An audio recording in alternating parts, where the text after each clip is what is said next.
Hello students, कैसे हैं आप सब? होप सब फाइन होंगे, मज़े में होंगे, मौज मस्ती में होंगे। मैं विनय आपका अपने यूट्यूब चैनल पे स्वागत करता हूं। और केमिस्ट्री सीरीज जो हमने 12th क्लास की स्टार्ट कर रखी थी, उसमें हम केमिकल काइनेटिक्स कर रहे थे और हमने 3 लेक्चर केमिकल काइनेटिक्स के कर लिए थे। आज हम फोर्थ लेक्चर करने जा रहे हैं। और लास्ट लेक्चर में हमने फर्स्ट ऑर्डर रिएक्शन और जीरो ऑर्डर रिएक्शन के बारे में पढ़ा था और उनको कंप्लीट कर लिया था। आज उसी को कंटिन्यू करते हुए हम नेक्स्ट टॉपिक करते हैं, जिसका नाम है सूडो फर्स्ट ऑर्डर रिएक्शन। देखिए, एग्जाम पॉइंट व्यू से देखें तो इंपॉर्टेंट भी है और पेपर में भी आती है।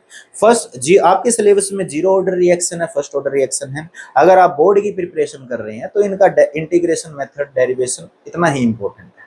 ज़्यादा उसके जो न्यूमेरिकल है, डीप न्यूमेरिकल है, वो करने की ज़्यादा जरूरत नहीं है। वो एडवांस या कंपटीशन लेवल के थे आते हैं। वहीं एक एन ऑर्डर रिएक्शन भी आती है।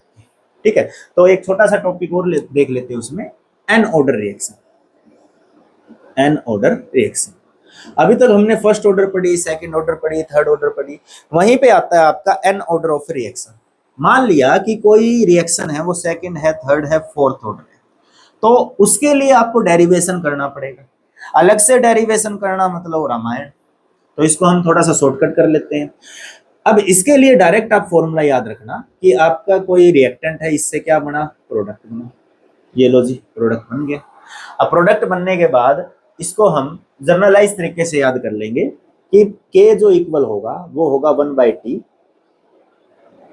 1/T n-1, n-1, k/T n-1। ठीक है, उसके बाद ब्रैकेट 1 डिवाइड बाय ए बोले तो concentration, n-1, 1 divide by A note n-1। तो ये आपका फॉर्मूला बन जाता है an-1 और उधर ए नोट n-1। ये आपकी फाइनल कंसंट्रेशन है, ये क्या है, इनिशियल कंसंट्रेशन है। तो इस तरीके से आप जनरल फॉर्मूला बना सकते हैं। तो यहाँ पे याद रखेंगे जो n की वैल्यू है वो 1 के इक्वल नहीं होगी, n is not equal to 1। और जो n है वो आपका ऑर्डर है। वो क्या है, ऑर्डर। सेम इसीलिए हम हाफ लाइफ के लिए भी निकाल सकते हैं कि हाफ लाइफ निकालनी है। अब हाफ लाइफ क्या होता है, वो टाइम जिसपे कंसंट्रेशन हाफ कंज्यूम हो जाए या हाफ खत्म हो जाए, उसको हाफ लाइफ बोलते हैं। तो उस टाइम के लिए जो फॉर्मूला बनेगा 2n-1, भाई 2 है, इसकी पावर n है, n का मतलब क्या है, ऑर्डर। ऑर्डर में से एक माइनस कर देंगे, डिवाइड बाई के एन, n-1। के एन बोले तो जिस भी n की वैल्यू क्या होगी, हाफ के लिए निकाल रहे हैं तो के एन हो गया, यानी कि फर्स्ट ऑर्डर है तो फर्स्ट, सेकंड ऑर्डर है तो सेकंड, उसके लिए हो जाएगा। और यहाँ हो जाएगा ए नोट n-1। तो ये आपका टी हाफ आ गया। ये क्या आ गया, टी हाफ।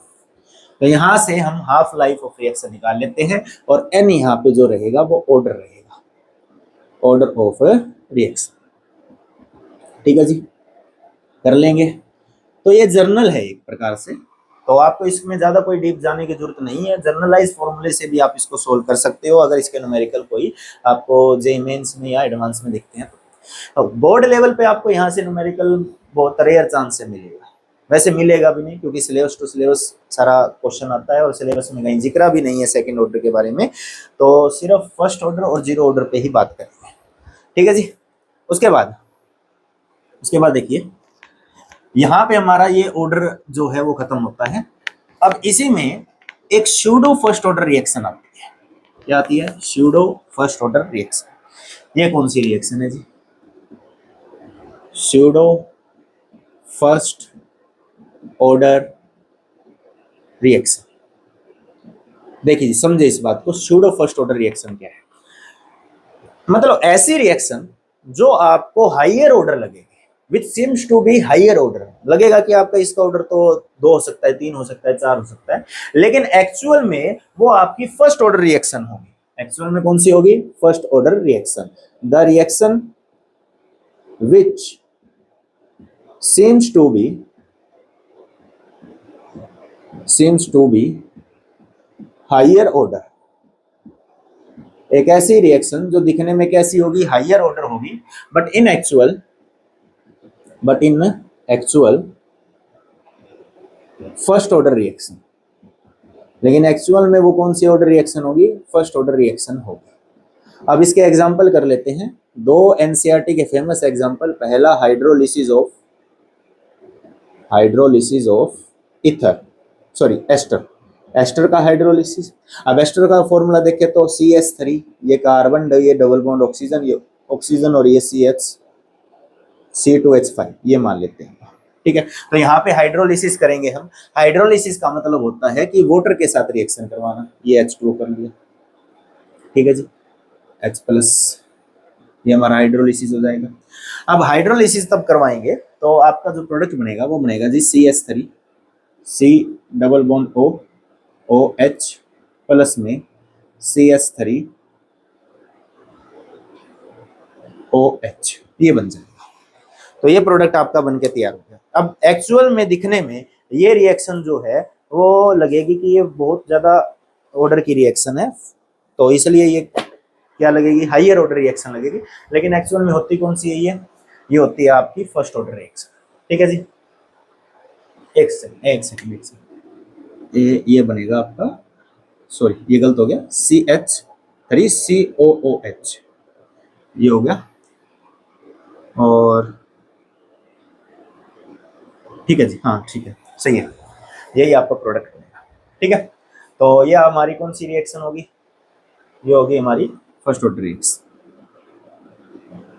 ये बनेगा, दो कार्बन आएंगे, क्योंकि यहाँ दो कार्बन है, ये दो कार्बन हो गए, ये आपका CH3COH बन गया, और ये CH3CH2OH या C2H5OH।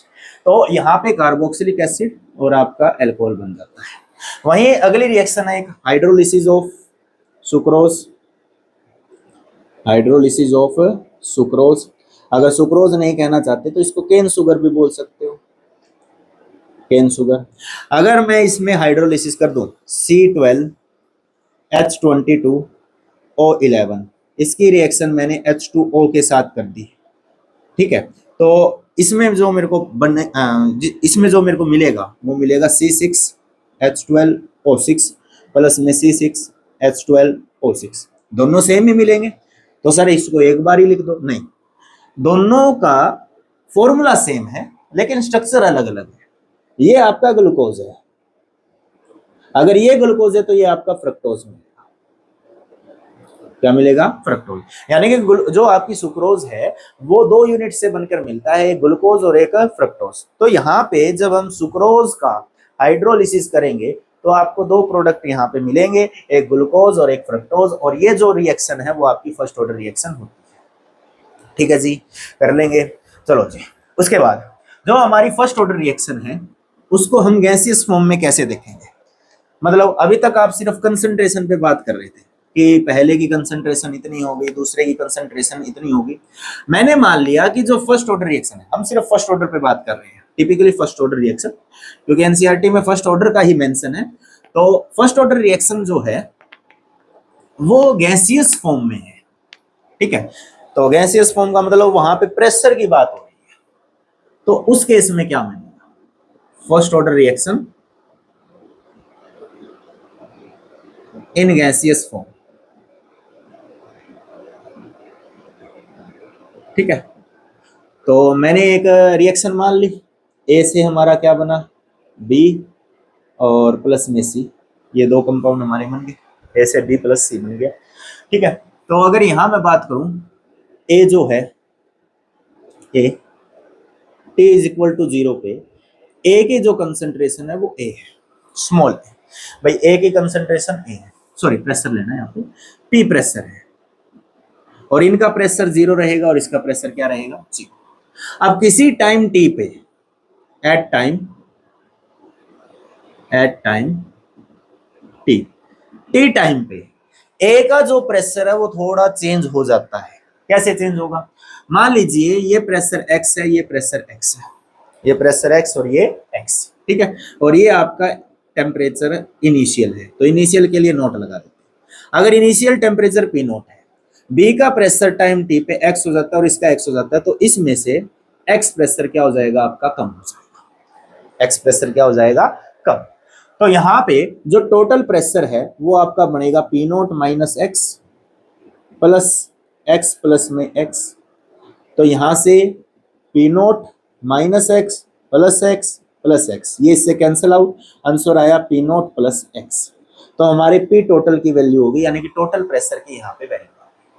इसी केस में अगर मैं पी के प्रेशर की बात करूं, पी का pressure at time T is equal to zero, यानी कि अगर मैं सिर्फ ए के प्रेशर की बात करूं, सॉरी पी का प्रेशर नहीं, ए के प्रेशर की बात करूं, T is equal to zero time पे, तो जो पी ए है वो आपका पी नोट के इक्वल होगा।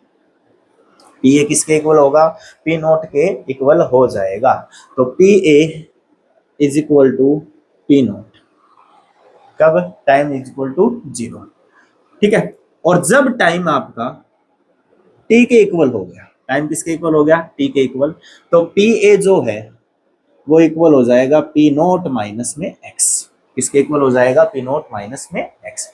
अब हमें इनिशियल का कुछ पता ही नहीं, जब रिएक्शन स्टार्ट ही नहीं हुई तो हमें इस प्रेशर से क्या लेना देना। अब टी टाइम पे रिएक्शन स्टार्ट हो चुकी है, ये एक्स और ये एक्स एटीएम हो चुका है, तो पी नोट माइनस में एक्स बचा, तो यहाँ पे पी ए की वैल्यू क्या आएगी? वो आएगी जी पी नोट माइनस में एक्स। तो P A is equal to P naught minus, इस इक्वेशन से P T is equal to P naught plus में एक्स, यहाँ से जो एक्स की वैल्यू आएगी वो P total minus P naught हो जाएगी। तो ये जो एक्स की वैल्यू है हम यहाँ पुट कर देंगे, तो P T minus P naught, तो P A is equal to P naught minus P T plus में पी नोट, और आपके पी ए की वैल्यू जो आएगी वो two P naught plus minus में पी टी के इक्वल आ जाएगी। ये आपके पी ए की वैल्यू हो गई, समझे? ठीक है जी, चलो जी। अब वही फर्स्ट ऑर्डर रिएक्शन के अकॉर्डिंग जो के है वो इक्वल है 2.303 डिवाइड बाय में T log of base 10 P naught divide by में P A, P naught divide by P A, initial concentration divide by final concentration. अब पी नोट की वैल्यू तो पी नोट रखी रहने दो, इनिशियल है ही आपको। यहीं पे मैं पी ए की जो वैल्यू है आफ्टर टाइम टी जो है वो कितनी आ रही है? वो आ रही है जी two P naught minus P total, ये आ गई। तो ये हमारे कांस्टेंट की वैल्यू आ गई, इसकी वैल्यू आ गई, कांस्टेंट की वैल्यू। तो ये केस आएगा जब आपके अंदर मतलब क्वेश्चन के अंदर प्रेशर के ऊपर बात करें फॉर फर्स्ट ऑर्डर रिएक्शन, इसके लिए बात करेंगे, फर्स्ट ऑर्डर रिएक्शन के लिए बात करेंगे, ठीक है जी। तो ये उस फॉर्म में है जब आपकी गैसियस फॉर्म बता रखी है, कर लोगे? चलो जी, उसके बाद आगे देखते हैं।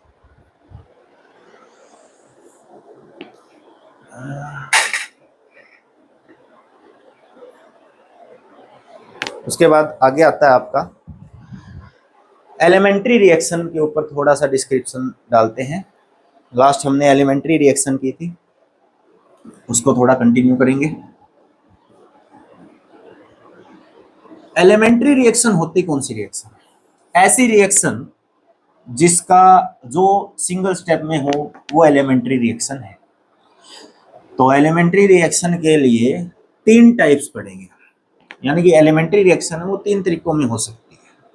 वो कौन से हैं? जिसमें सबसे पहला जो तरीका आता है वो है अपोजिट और रिवर्सिबल एलिमेंट्री रिएक्शन। हेडिंग डाल लेते हैं, types of elementary reaction, elementary reaction के टाइप्स, ठीक है जी। इसमें जो पहला पॉइंट है वो आता है अपोज्ड और रिवर्सिबल एलिमेंट्री रिएक्शन,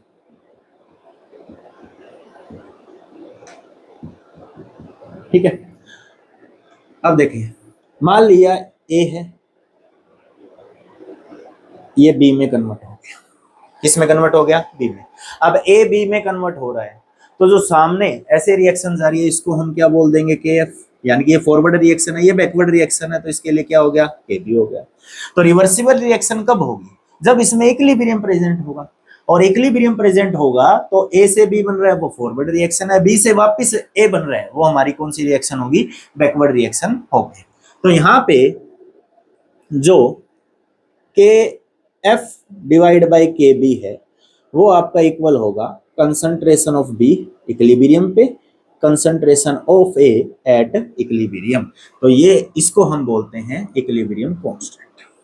तो इस फॉर्मूले को दिमाग में रखना। ये कब होती है? जब आपकी कौन सी रिएक्शन हो? अपोज रिएक्शन हो या फिर रिवर्सिबल रिएक्शन। ऐसी रिएक्शन जिसमें फॉरवर्ड रिएक्शन भी हो और बैकवर्ड रिएक्शन भी हो, तो उसके लिए जो इक्विलिब्रियम कांस्टेंट है वो किसके इक्वल हो जाएगा? आपका K F divide by K B, या फिर हम डायरेक्ट बोल सकते हैं concentration of B at equilibrium, concentration of A at equilibrium. ठीक है जी, आगे बात समझ में। सेकेंड रिएक्शन आती है आपकी साइड और concurrent elementary reaction.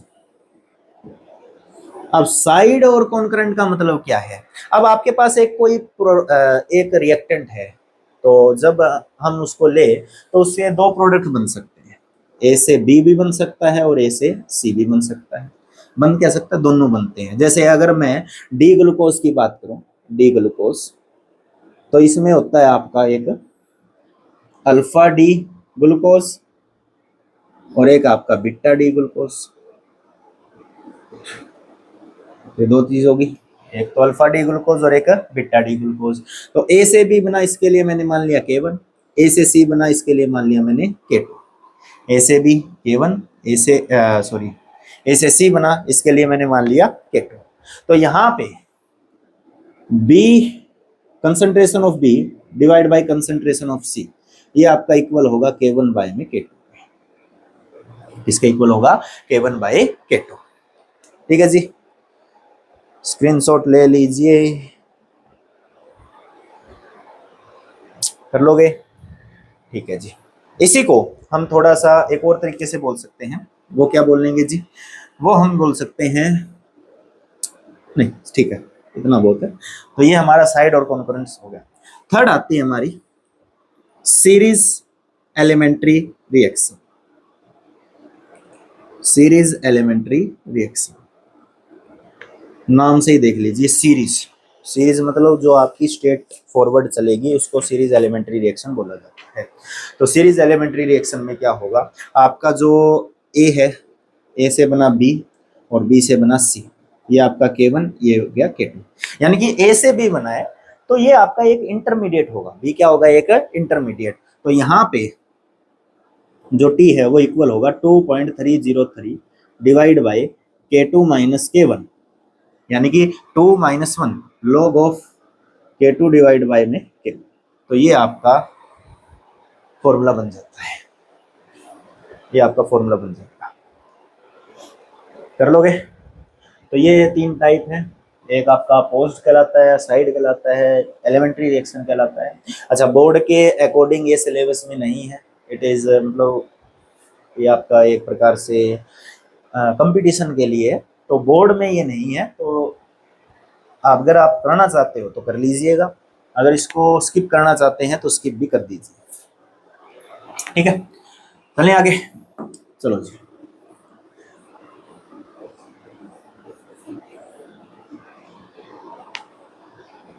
Next topic आता है हमारा chemical kinetics theory.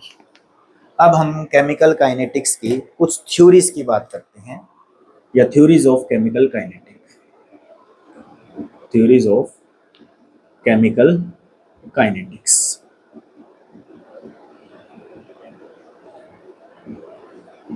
Chemical kinetics की कौन सी थ्योरी है? ज़्यादा नहीं है, कुछ एक थ्योरी है और आसान थ्योरी है, ज़्यादा मुश्किल नहीं है, हम इजीली उसको कर सकते हैं। एक प्रकार से कहें तो इन थ्योरीज में हम कैटालिस्ट और टेम्परेचर का इफेक्ट, ओरिएंटेशन फैक्टर, इन सभी चीज़ों के बारे में पढ़ेंगे। तो हमने पढ़ा कि टेम्परेचर जो है वो रेट ऑफ रिएक्शन को अफेक्ट करता है। किस वे में अफेक्ट करेगा? अगर टेम्परेचर बढ़ेगा तो रेट ऑफ रिएक्शन भी बढ़ेगा, टेम्परेचर घटेगा तो रेट ऑफ रिएक्शन भी अपना क्या हो जाता है? चेंज हो जाता है। क्यों चेंज हो जाता है जी? काइनेटिक एनर्जी बढ़ जाती है, काइनेटिक एनर्जी बढ़ेगी तो पार्टिकल्स आपस में कोलाइड ज्यादा करेंगे, कोलाइड करेंगे तो रेट ऑफ रिएक्शन बढ़ेगी। ठीक है जी, क्या इतनी सी बात है? अब इतनी बात तो रहेगी नहीं, तो पहले हम पढ़ते हैं टेम्परेचर डिपेंडेंस। Temperature dependence. मतलब भाई टेम्परेचर का क्या रोल है, टेम्परेचर का रेट ऑफ रिएक्शन में क्या रोल है। तो अगर मैं temperature, if temperature increases by 10 degree, अगर मैं टेम्परेचर को 10 डिग्री बढ़ा दूं या 10 डिग्री रेज कर दूं, तो हमारा रेट ऑफ रिएक्शन है या रेट कांस्टेंट है, वो कांस्टेंट वो डबल हो जाएगा, बिकम्स डबल और ट्रिपल, या तो डबल हो जाएगा या फिर ट्रिपल हो जाएगा। अब इसको बताने के लिए हम निकालते हैं temperature coefficient. Temperature coefficient, coefficient, चलो जी टेम्परेचर कोफिशिएंट के ऊपर बात कर लेते हैं। अब टेम्परेचर कोफिशिएंट होता क्या है, इसको अल्फा से डेनोट किया जाता है। किससे डेनोट किया जाता है, अल्फा से, या फिर कई जगह इसको म्यू से भी लिखा जाता है, ऐसे में ये भी लिख सकते हो। तो टेम्परेचर कोफिशिएंट का मतलब है कि temperature rate constant at T plus 10 degree divide by temperature divide by rate constant at T temperature. मतलब इनिशियल टेम्परेचर आपका टी है, तो इनिशियल टेम्परेचर पे जो रेट कांस्टेंट है वो हमने मान लिया K1, तो नीचे जो आ जाएगा वो K1 आ जाएगा और ऊपर जो आएगा वो क्या आ जाएगा, K2। यानी कि 10 डिग्री बढ़ाने पे आपका कोई ना कोई रेट कांस्टेंट आएगा, वो ऊपर आ जाएगा, और जो नॉर्मल था इनिशियल था वो कहाँ आ गया, आपका नीचे आ गया। ठीक है जी, तो ये हमारा क्या कहलाता है, टेम्परेचर कोफिशिएंट कहलाता है। अब इस चीज को हम बेटर अंडरस्टैंड कर सकते हैं एक इक्वेशन के द्वारा, जिसको बोलते हैं अर्हेनियस इक्वेशन। क्या बोलेंगे, अर्हेनियस इक्वेशन। अर्हेनियस साइंटिस्ट का नाम है, तो अर्हेनियस इक्वेशन के द्वारा हम इसको अच्छे से समझ सकते हैं। ठीक है जी, अब अर्हेनियस इक्वेशन क्या कहता है, K is equal to A E minus E A divide by में आर टी। तो ये जो ई है ये इसके पावर ऊपर है, minus E A divide bye R T क्या इसके पावर में है, ए इसके मल्टीप्लाई में है। तो यहाँ पे जो ए है वो अर्हेनियस कांस्टेंट या फ्रीक्वेंसी फैक्टर बोलते हैं इसको, इसको बोलते हैं फ्रीक्वेंसी फैक्टर। अच्छा, ई है जो है वो एक्टिवेशन एनर्जी कहलाती है, एक्टिवेशन एनर्जी। और आर यहाँ पे कहलाएगा गैस कांस्टेंट, और टी कहलाएगा टेम्परेचर। टी क्या है, टेम्परेचर। और यहाँ पे जो के है वो है रेट कांस्टेंट, वो क्या है हमारा, रेट कांस्टेंट। ठीक है जी, उतार लीजिए इसको एक बार, स्क्रीनशॉट लेना चाहते हैं स्क्रीनशॉट ले लीजिए, ठीक है, उतारना चाहते हैं तो उतार लीजिए। ठीक है, तो इसका एक ग्राफ पढ़ते हैं हम, ग्राफ देखो।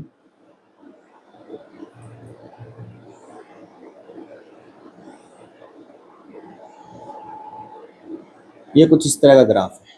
ठीक है, मैं दूसरा मार्कर यूज कर लेता हूँ साथ में, ताकि आपको अच्छे से समझ में आ जाए। तो ये देखिए,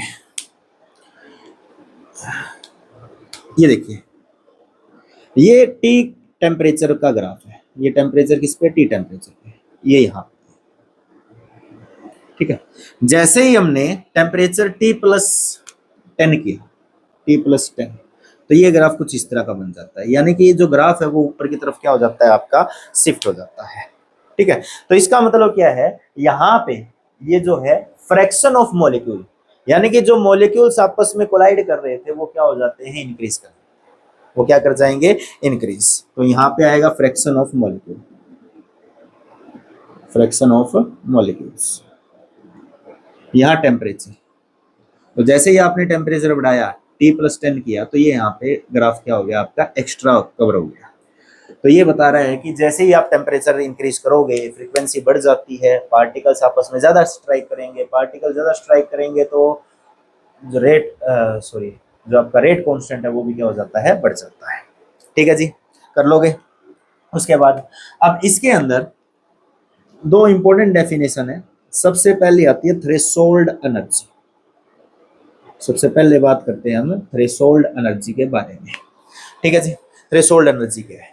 अब थ्रेशोल्ड एनर्जी का मतलब है जब रिएक्टेंट आपका रिएक्ट करेगा तो रिएक्टेंट के पास मिनिमम अमाउंट की एनर्जी प्रेजेंट होगी। भाई रिएक्टेंट के पास कि कुछ ना कुछ एनर्जी प्रेजेंट है, वो रिएक्टेंट की एनर्जी, ठीक है। अब रिएक्शन करने के लिए उसको मिनिमम एनर्जी की रिक्वायरमेंट होती है, रिएक्शन करने के लिए मिनिमम एनर्जी की रिक्वायरमेंट होगी। वो जो मिनिमम एनर्जी है वो हमारी थ्रेशोल्ड एनर्जी कहलाती है। वो क्या कहलाएगी? Threshold energy. तो थ्रेशोल्ड एनर्जी का मतलब क्या होगा? जो मिनिमम एनर्जी उसको रिक्वायर्ड है किसके लिए, जिससे वो रिएक्शन हो सके, उसको हम क्या बोलते हैं? थ्रेशोल्ड एनर्जी बोलते हैं, ठीक है। The minimum energy, minimum energy required by the reactant molecules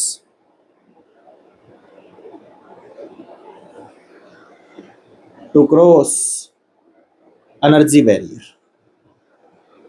एक एनर्जी बैरियर है कि लिमिटेशन है, मिनिमम एनर्जी की लिमिटेशन है, तो उसको क्रॉस करने के लिए जो मिनिमम एनर्जी चाहिए उसको हम क्या बोलते हैं? थ्रेशोल्ड एनर्जी बोलते हैं, ठीक है। या फिर ये लिख लो required reactant molecule for effective collision, for effective collision. Effective collision के लिए जो मिनिमम एनर्जी रिक्वायर्ड होती है उसको हम क्या बोलेंगे? Threshold energy. अब ये इफेक्टिव कोलिजन का मतलब क्या है? इफेक्टिव कोलिजन का मतलब है कि पार्टिकल्स आपस में बहुत सारे रिएक्ट करेंगे या कोलाइड करेंगे। अब ये जरूरी थोड़ी है कि सारे के सारे रिएक्टेंट पार्टिकल जो कोलाइड कर रहे हैं वो रिजल्ट दे। तो जो मैक्सिमम नंबर ऑफ कोलाइड जो आपको रिजल्ट देगा उस कोलिजन को हम क्या बोलेंगे? इफेक्टिव कोलिजन को। यानी कि जिस टकराव से हमें रिजल्ट मिले तो वो हमारा कोलिजन क्या कहलाएगा? इफेक्टिव कहलाएगा, ठीक है जी। तो इसको हम बोलते हैं थ्रेशोल्ड एनर्जी। उसके बाद आता है एक्टिवेशन एनर्जी। Activation energy. अब एक्टिवेशन एनर्जी क्या है? अब थ्रेशोल्ड एनर्जी तक पहुंचने के लिए रिएक्टेंट के पास एक एनर्जी गैप बच जाता है। उस एनर्जी गैप को हम कैसे फील करेगा? जब उसको एक्स्ट्रा अमाउंट की एनर्जी मिलेगी। तो उस एक्स्ट्रा अमाउंट की एनर्जी को हम क्या बोलते हैं? एक्टिवेशन एनर्जी बोलते हैं। The extra amount of energy, extra amount of energy which is absorbed by the, which is absorbed by the reactant molecules, reactant molecules, so that energy becomes equal to threshold energy. तो reactant की जो energy है वो किसके equal हो जाए? Threshold energy के equal हो जाए, उसको हम क्या बोलते हैं? एक्टिवेशन एनर्जी बोलते हैं। तो इसको मेजर करने का तरीका है जूल पर मोल में। तो जूल पर मोल में हम इसको मेजर कर सकते हैं। ग्राफ हम यहाँ देख लेते हैं। देखो ग्राफ, ये ग्राफ है। अब ये देखिए,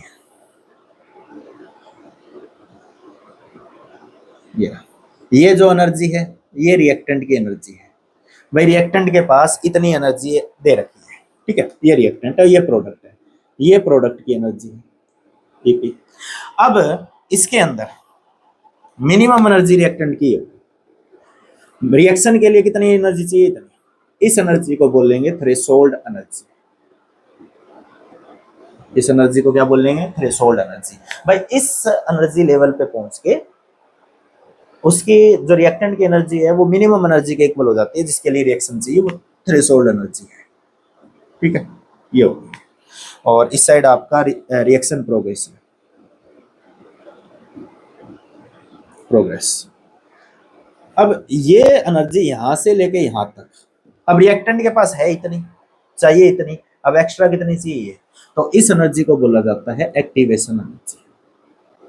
इसको बोला जाएगा एक्टिवेशन एनर्जी। तो ये एनर्जी जो है इसको एक्स्ट्रा चाहिएगी, जिस एनर्जी से ये रिएक्शन हो सकती है। कर लोगे? तो यहाँ के लिए अगर मैं डेल एच की वैल्यू निकालूं, डेल एच वो आपका होगा del sorry enthalpy of P minus enthalpy of R. एक चीज देखिए यहाँ पे कि जो प्रोडक्ट है वो आपकी उसकी इंथाल्पी कम होगी, रिएक्टेंट की इंथाल्पी क्या होगी, ज्यादा, और डेल एच की वैल्यू कैसी होगी आपकी, नेगेटिव होगी। डेल एच की वैल्यू कैसी होगी, नेगेटिव। और डेल एच अगर नेगेटिव है तो ये रिएक्शन एंडोथर्मिक, सॉरी एक्सोथर्मिक होगी। कैसी रिएक्शन होगी, एक्सोथर्मिक। तो ग्राफ से आप ये भी पता लगा सकते हो कि कौन सी रिएक्शन एक्सोथर्मिक होती है, कौन सी रिएक्शन एंडोथर्मिक होती है। सेम इसका एक ग्राफ ये बन जाएगा,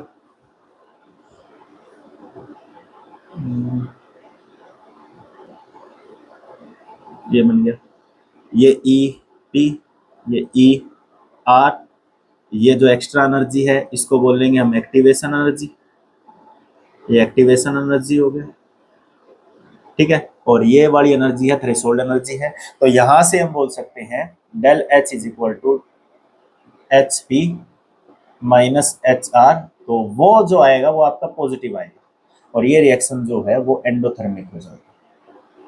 कैसी रिएक्शन हो जाएगी, एंडोथर्मिक रिएक्शन, ठीक है जी। तो ये आपकी अर्हेनियस थ्योरी का एक क्वेश्चन, टेम्परेचर इफेक्ट का क्वेश्चन पूरा हुआ। तो ये जो दो डेफिनेशन है, थ्रेशोल्ड एनर्जी और activation energy, most important definition है। पेपर के अंदर सीबीएसई के अंदर या एचबीएसई के अंदर लगा लो, ये डेफिनेशन पूछी ही जा चुकी है और आ भी जा सकती है, तो इसलिए इनको अच्छे से पढ़ लेना। ये दो ग्राफ हो गए, इन ग्राफ से पता लग गया कि कौन सी एक्सोथर्मिक है कौन सी एंडोथर्मिक है, ठीक है जी। स्क्रीनशॉट लेना है ले लीजिए, उतार लीजिए। चलो जी आगे देखते हैं। ओह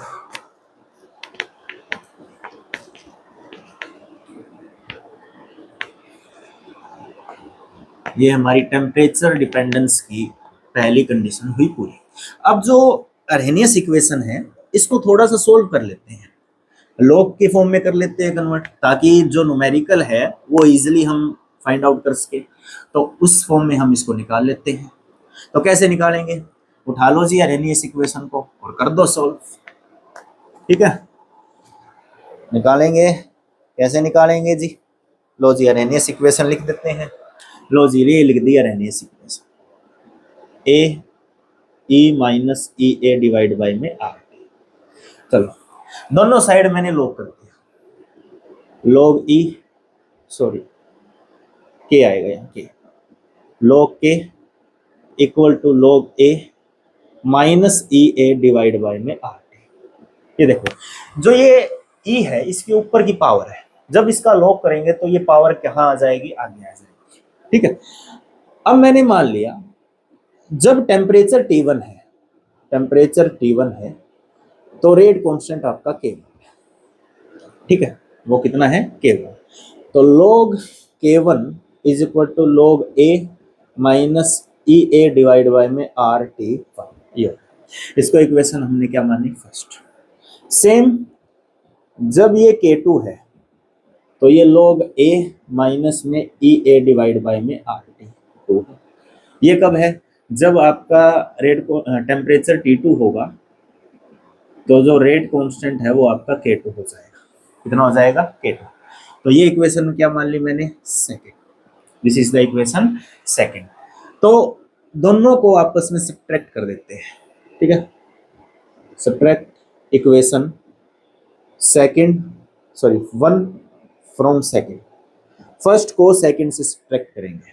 तो log K2 minus log K1 ये आपका इक्वल होगा log A minus E A divide by में आर टी 2, ये minus sign, log A minus E A divide by में आर टी। चलो इसको सोल्व कर लेते हैं।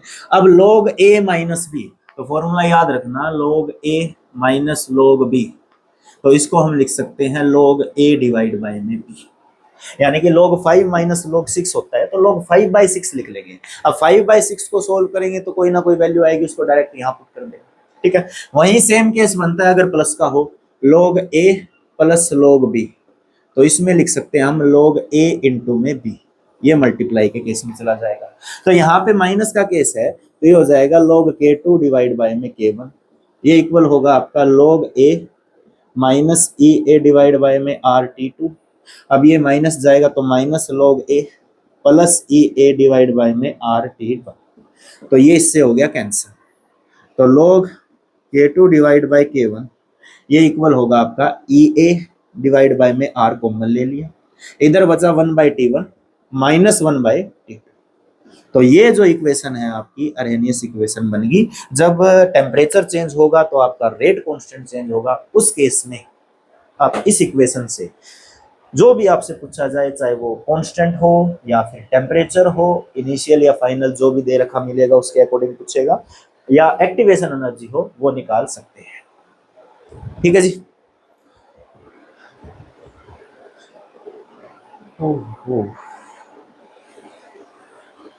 चलो जी, इसको करते हैं अब रफ।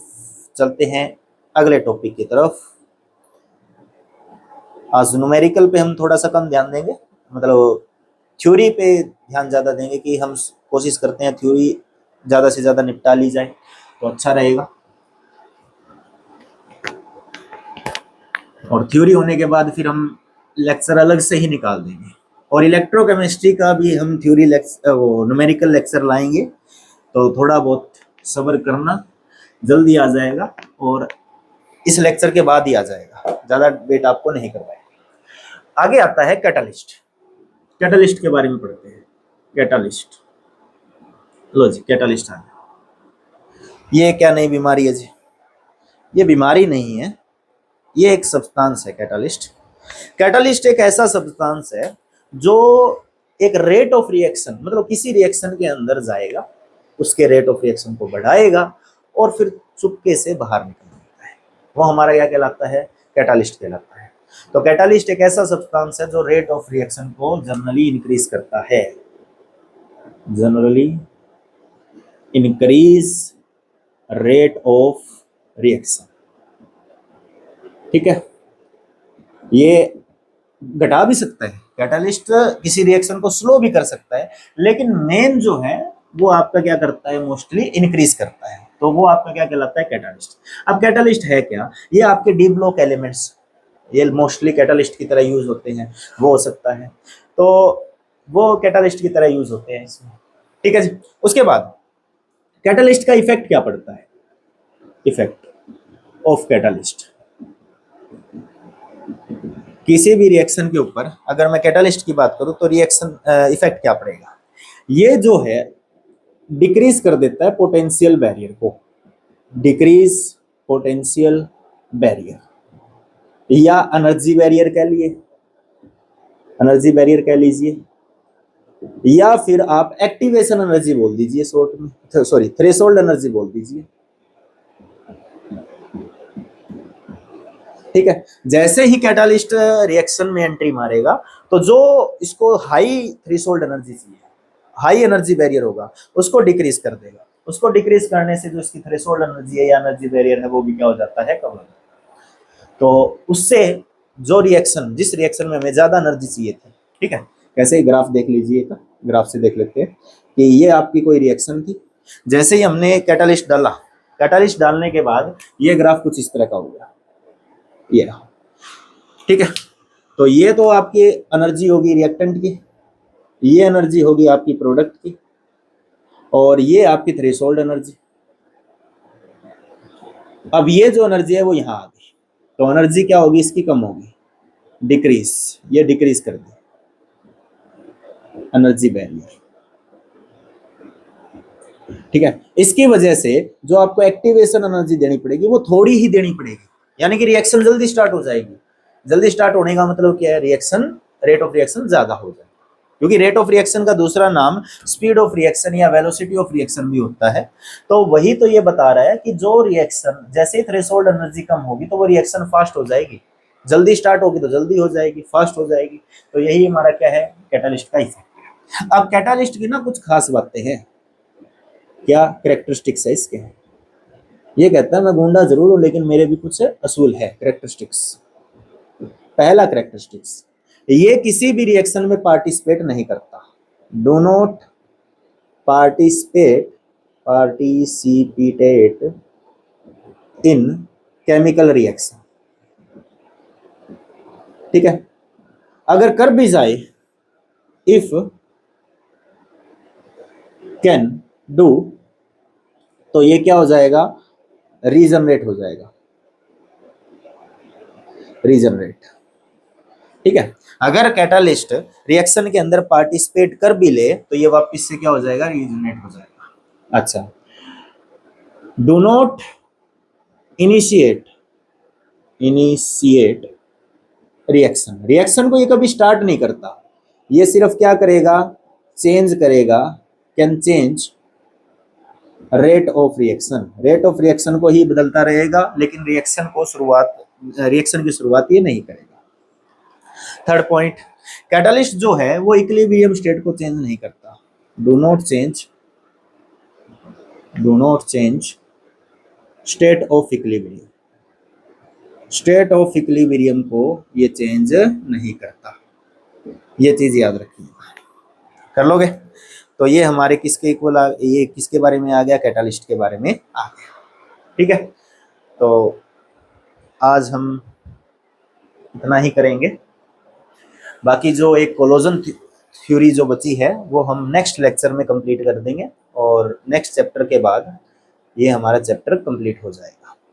ठीक है जी, या कर ही दें, चलो कर ही देते हैं, और इतना तो है भी नहीं, कर देते हैं। चलो देखिए, करते हैं इसको रफ। तो कैटालिस्ट का इफेक्ट समझ में आ गया, कैटालिस्ट जो है वो रेट ऑफ रिएक्शन को चेंज करता है, इफेक्ट क्या है इसका, एनर्जी बैरियर को डिक्रीज कर देगा। कैरेक्टरिस्टिक्स क्या है, पार्टिसिपेट नहीं करता रिएक्शन में, अगर करता है तो रीजनरेट हो जाएगा, इनिशिएट नहीं करता, रेट ऑफ रिएक्शन को चेंज करता है, और इक्विलिब्रियम स्टेट को चेंज नहीं करेगा। ठीक है जी, उसके बाद आगे देखें, आगे आती है हमारी थ्योरी जिसका नाम है कोलोजन थ्योरी।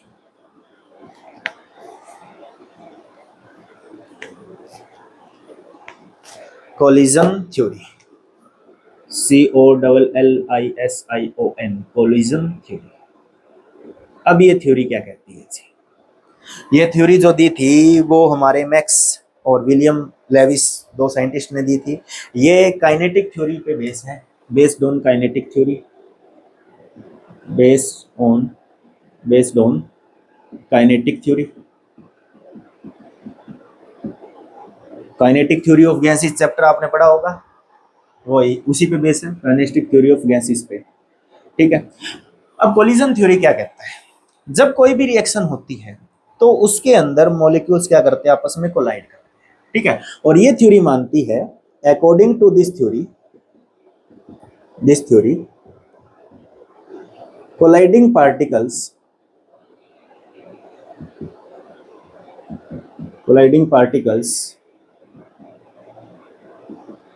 या molecules as a rigid sphere,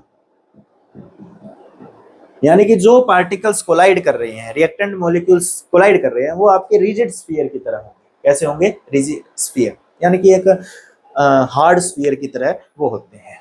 तो इसके अंदर एक टर्म पढ़ते हैं हम जिसको बोलते हैं कोलिजन फ्रीक्वेंसी, कोलिजन फ्रीक्वेंसी। ठीक है, जेड से डिनोट किया जाता है, और कोलिजन फ्रीक्वेंसी ये डेफिनेशन इंपॉर्टेंट है। तो इसका मतलब क्या है, total number of collision occur in per unit volume per unit second, total number of collisions occur in per unit volume in per unit second, per unit volume में जितने collision होंगे किसी भी रिएक्शन मिक्सचर के अंदर, उसको हम क्या बोलते हैं, कोलिजन फ्रीक्वेंसी बोलते हैं। जो कोलिजन फ्रीक्वेंसी है यानी कि Z की वैल्यू है वो आपकी इक्वल होती है 10⁻⁻24 से लेके 10⁻⁻28 तक। ये इसकी जो वैल्यू है वो क्या होती है, आपकी चेंज होती है, सॉरी माइनस में आएगा प्लस। तो ये आपकी कोलिजन फ्रीक्वेंसी की वैल्यू है। तो जो सारे के सारे कोलिजन है वो सारे के सारे इफेक्टिव नहीं होते। इफेक्टिव का मतलब है कि आपके हर प्रयास कामयाब हो, ये जरूरी नहीं है, कुछ एक प्रयास जो होते हैं वो कामयाब निकल जाते हैं, तो उनको बोलते हैं आपका इफेक्टिव कोलिजन। जो कोलिजन रिएक्शन मॉलिक्यूल मतलब रिएक्टेंट मॉलिक्यूल के कोलाइड करने पे कोलिजन हुआ, रिएक्टेंट मॉलिक्यूल कोलाइड किए और हमें प्रोडक्ट मिला, रेट ऑफ रिएक्शन मिली, तो वो कोलिजन हमारा इफेक्टिव कोलिजन कहलाता है। तो ए मिला आपका बी के साथ तो क्या बना, ए बी बना, ठीक है, ये भी बना। तो यहाँ पे जो रेट ऑफ रिएक्शन होगा यानी कि R जो होगा वो आपका इक्वल होगा ZAB E minus EA divide by में RT। जो R है वो किसके इक्वल होगा, ZAB minus EA divide by RT। तो यहाँ पे जो ZAB है उसको हम बोलते हैं, क्या बोलते हैं, ZAB को कोलिजन फैक्टर, इसको क्या बोलते हैं, कोलिजन फैक्टर। तो इफेक्टिव कोलिजन की वैल्यू यहाँ से आती है, कर लोगे। उसके बाद आते हैं अब इफेक्टिव कोलिजन के लिए कौन से दो फैक्टर रिस्पॉन्सिबल है। इफेक्टिव कोलिजन के लिए यहाँ लिख देता हूँ, for effective collision, effective collision two factor are responsible, दो फैक्टर रिस्पॉन्सिबल से। पहला आता है एनर्जी बैरियर, क्या आएगा, एनर्जी बैरियर।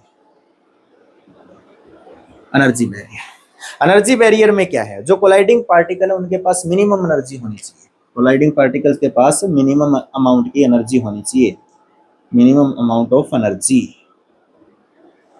उस मिनिमम अमाउंट ऑफ एनर्जी को बोलते हैं थ्रेशोल्ड एनर्जी।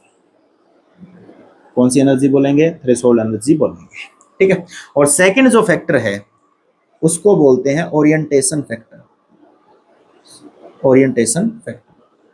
तो ओरिएंटेशन फैक्टर भी आपका इसके ऊपर डिपेंड करता है, यानी कि जो कोलाइडिंग पार्टिकल है उनका ओरिएंटेशन सही होना चाहिए, जो अटैकिंग साइट है वो इफेक्टिव होनी चाहिए, प्रॉपर होनी चाहिए, तभी वो रिएक्ट कर सकता है। जैसे अगर मैं एक एग्जांपल लूं, कार्बन लिया, ये हाइड्रोजन, ये हाइड्रोजन, ये हाइड्रोजन, ये आपका Br। अगर मैं OH एक न्यूक्लियोफाइल की रिएक्शन यहां करूं, सामने से फ्रंट अटैक कराऊं, तो ये एक इनप्रॉपर ओरिएंटेशन है और यहां पे जो रिजल्ट बनेगा नो रिएक्शन आएगी, वो क्या आ जाएगी, नो रिएक्शन।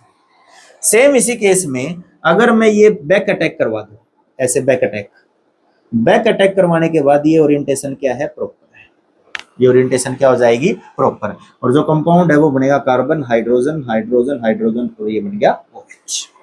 तो इस तरह फ्रंट अटैक करवा रहे हो तो ये इम्प्रॉपर रिएक्शन है, तो ओरिएंटेशन प्रॉपर नहीं है, और बैक अटैक करवा रहे हो तो आपका प्रॉपर ओरिएंटेशन आ जाता है। तो मतलब क्या हुआ कि जब भी कोई इफेक्टिव कोलिजन होगा तो उसके लिए एनर्जी बैरियर इंपॉर्टेंट फैक्टर है, दूसरा ओरिएंटेशन, जब दोनों होंगे तभी बात बनेगी, ठीक है। तो एनर्जी बैरियर भी देखा जाएगा और ओरिएंटेशन फैक्टर भी देखा जाएगा। तो इफेक्टिव कोलिजन के लिए यहाँ पे अगर मैं K की वैल्यू निकालूं रेट कांस्टेंट की, तो वो हो जाएगा PZAB E minus EA divide by में RT। तो ये हमारे रेट कांस्टेंट की वैल्यू आ गई। और P जो है हमारा वो एक फैक्टर कहलाता है जिसको आप स्टेरिक फैक्टर बोलते हैं। क्या बोलेंगे, स्टेरिक फैक्टर, इसको बोलेंगे स्टेरिक फैक्टर। और यहां से हम क्या निकाल सकते हैं, रेट कांस्टेंट निकाल सकते हैं। कर लोगे जी, चलो। प्रोबेबिलिटी फैक्टर भी बोला जाता है इसको, ठीक है। और इस थ्योरी की लिमिटेशन है, लिमिटेशन ये है कि मॉलिक्यूल्स को इसने हार्ड स्फीयर माना, लेकिन ऐसा नहीं होता, मतलब मॉलिक्यूल को इसने हार्ड स्फीयर माना लेकिन इसने स्ट्रक्चरल एस्पेक्ट को इग्नोर माना, तो इसलिए ये थ्योरी क्या होगी, फेल। तो यहाँ पे हमने बोर्ड लेवल तक, थोड़ा बहुत एडवांस लेवल तक जो सिलेबस है हमारा वो कर लिया है। अगर मैं कंपटीशन के हिसाब से बात करूं, जेई और एडवांस के हिसाब से, या कुछ और बिट्स वगैरह के पेपर होते हैं, उनमें एक न्यूक्लियर केमिस्ट्री भी टॉपिक आता है, तो वो हम एक अलग से लेक्चर, जब भैया हमारी बोर्ड सीरीज पूरी होगी तब उसके बाद हम वो लेक्चर निकालेंगे। तो आप इतने इन सभी को कंप्लीट कर लीजिए, पढ़ लीजिए, और नेक्स्ट लेक्चर में मिलते हैं न्यूमेरिकल के साथ। Thank you.